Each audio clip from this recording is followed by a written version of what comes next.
You know what's the best thing of all? It's when they come see me.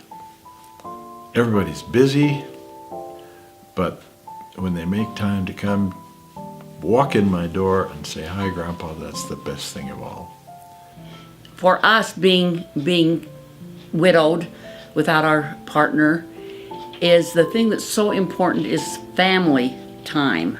I mean, you can have friends, you can have things going on and everything, but you need that family time. It shows that they're caring and how happy I am for what they're doing. I've got a great posterity, and the secret to a large posterity is just to live long enough. The other day, my son just came over just out of the blue, spent about an hour here, and it was a day that I was kind of gloomy, you know, it was kind of, and as he left, I hugged him and I says, I really needed some family time. I'm a single parent and have been for the last almost 40 years. And so I've kind of raised my kids with the help of family, of course. But we've tried to incorporate traditions and that. And so when all my kids got married and then I started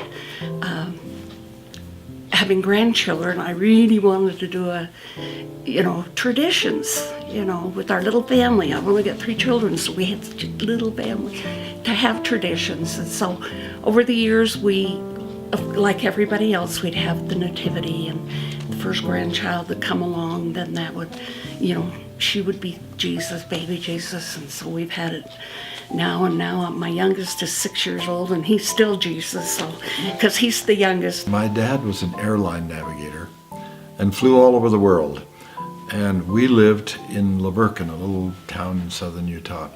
I remember one Christmas, Dad was coming home. It was Christmas morning, and we were expecting him about noon that day. I remember climbing up on my grandpa's cow shed where we could see over to Highway 91 and watch for the Greyhound bus to drop Dad off. And when he got there, he put his Christmas presents under the tree.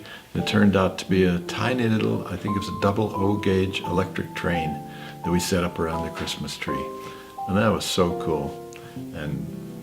But it was no more cool than having Dad home for Christmas.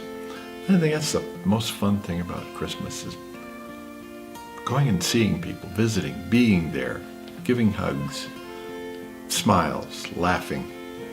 And so as I thought about this, on what they could do, it's going to be old-fashioned for them.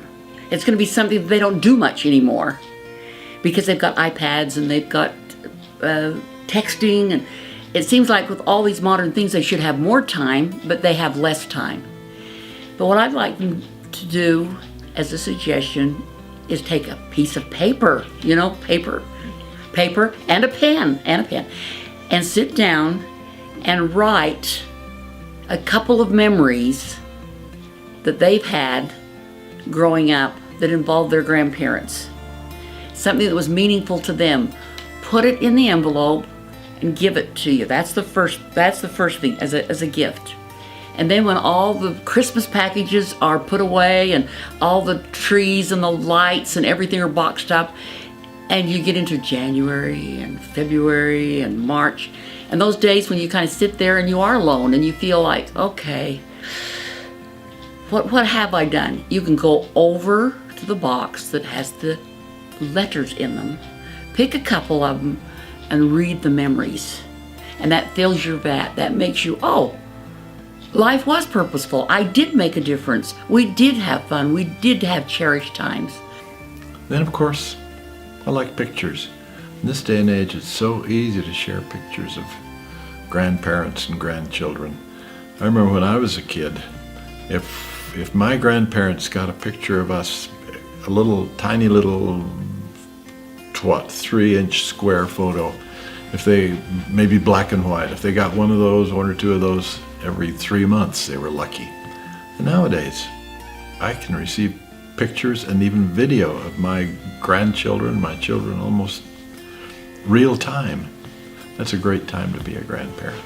Now that I'm older, my kids have their own families and that, what I enjoy and we've started a couple of years ago is getting together Christmas Eve, which we always get together on Christmas Eve, and have my grandchildren put on just for me, a program of their music, because they're all talented. They all sing, they all play instruments, and that has been such a joy for me just to sit there and listen to all their talents and that. And so we've started that tradition. We're going to do it again this year on Christmas Eve, along with the Nativity. Make it a Merry Christmas. That's all up to you. We don't control what comes into our lives, but we can surely control how we react to it. It's just all boils down to being with my posterity and see the growth and what they're being taught and their talents, and I just hope I'm around to see the great grandchildren. Don't have those yet, but it's just wonderful to bask in the limelight of your posterity and know that they love to be around you.